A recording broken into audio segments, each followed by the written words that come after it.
Tá vendo esse cara aqui? Ele se chama Plotino. Esse cara, ele fazia parte de uma linha de pensamento onde ele não estava sozinho. A linha de pensamento dele começou com Amâncio Sacas, esse aqui. A mesma linha continuou com Porfírio de Tiro e depois veio Jâmblico, fundador da escola neoplatônica síria.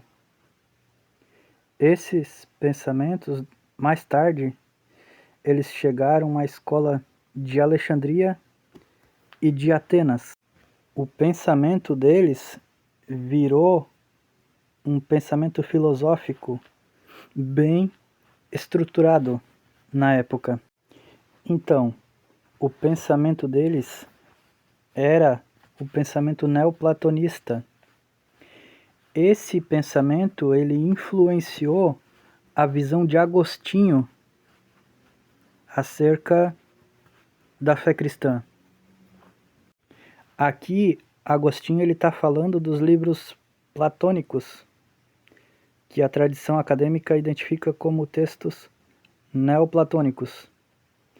Lá em Confissões do livro 7, capítulo 9, aliás, ele vai dizer: lá encontrei, não em palavras exatamente como as tuas, mas a mesma substância ensinada por muitos e de muitas maneiras. Agostinho está falando aqui diretamente dos livros, textos neoplatônicos. Lá nas Confissões, no livro 7, capítulo 10, ele vai dizer: por eles fui advertido a retornar a mim mesmo. Ele está fazendo uma leitura, né, do texto do neoplatonismo e ele está justamente trazendo a ideia do neoplatonismo da interioridade. É bem mais ou menos o que Plotino falava, né? Sobre uma busca dentro da alma, uma verdade interior e uma elevação espiritual. Quero frisar aqui, isso aqui fazia parte do neoplatonismo. Agostinho está sendo influenciado pelo neoplatonismo. Calvinistas sérios de verdade mesmo, tem alguns que já fizeram até livros sobre isso, admitem essa influência do neoplatonismo na fé cristã. Aqui, lá no livro 7 das Confissões, capítulo 20, ele vai dizer: neles não encontrei o caminho da humildade, do verbo encarnado. Aqui ele está fazendo uma diferença entre o neoplatonismo e a reflexão filosófica do cristianismo, e a encarnação e humildade de Cristo. E lá em Agostinho de Hipona, nas Confissões, livro 7, capítulo 9, ele escreve: neles li não exatamente com essas palavras, mas com o mesmo sentido, e de muitas maneiras, que no princípio era o Verbo, e o Verbo estava com Deus, e o Verbo era Deus. Então, quando o Agostinho ele usa a palavra verbo ali, ele está se aproximando da filosofia grega, onde o logos ele era o princípio do cosmos. E aí, dentro do cristianismo, veio a ideia do logos associado a Cristo. Qual é a crítica?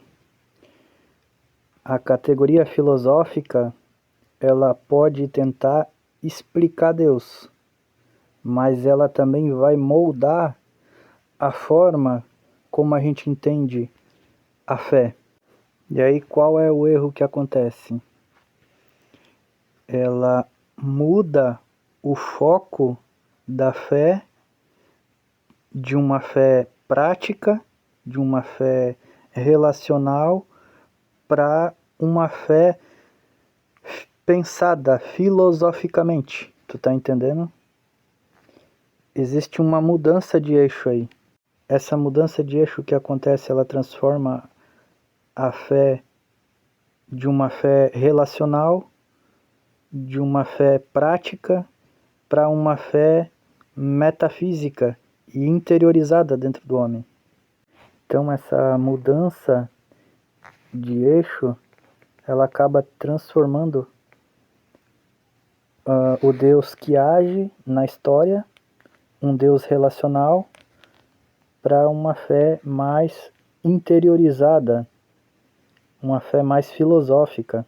Olha o que diz Plotino em uma das suas falas. Todas as coisas derivam do Uno e dependem dele para existir. Qual é a ideia por trás? A ideia é que nada existe por si. Tudo depende de uma fonte absoluta. Mais tarde, depois, na teologia cristã, a ideia aparece da seguinte forma: o homem é totalmente dependente da graça e ele tem pouca autonomia espiritual. O Uno descrito ali, segundo Plotino, era a realidade suprema, absoluta, acima de todas as coisas. O que Plotino está dizendo aqui, basicamente? Vou fazer uma analogia aqui. O Sol, ele emite luz, mas o Uno, ele transborda a existência. Segundo Plotino, então, tudo emana do Uno. Esse era o pensamento filosófico de Plotino. Segundo Plotino, então, tudo emana do Uno. Isso influenciou, de alguma forma, o pensamento cristão de Agostinho. Segundo Plotino, o Uno é a origem de tudo, mas ele não é um Deus que conversa. Ele somente deu origem a tudo. Plotino também vai dizer que o mal, ele não possui existência própria. O mal, ele é a privação do bem. Isso é uma ideia filosófica grega. Qual é a ideia? Que o mal não é algo real, ele é uma falta de bem. Depois, o pecado, ele é entendido como privação, não como algo concreto. Percebe como a filosofia neoplatonista, ela acaba influenciando o pensamento cristão? Agostinho vai dizer, depois, que ele procurou entender o mal. E o mal não era uma substância, o mal era uma privação do bem. Aí aparece a influência do neoplatonismo. Olha só o que ele diz em outra parte. Plotino: retira-te para dentro de ti mesmo. A verdade habita no interior. Qual é a ideia que ele está expressando?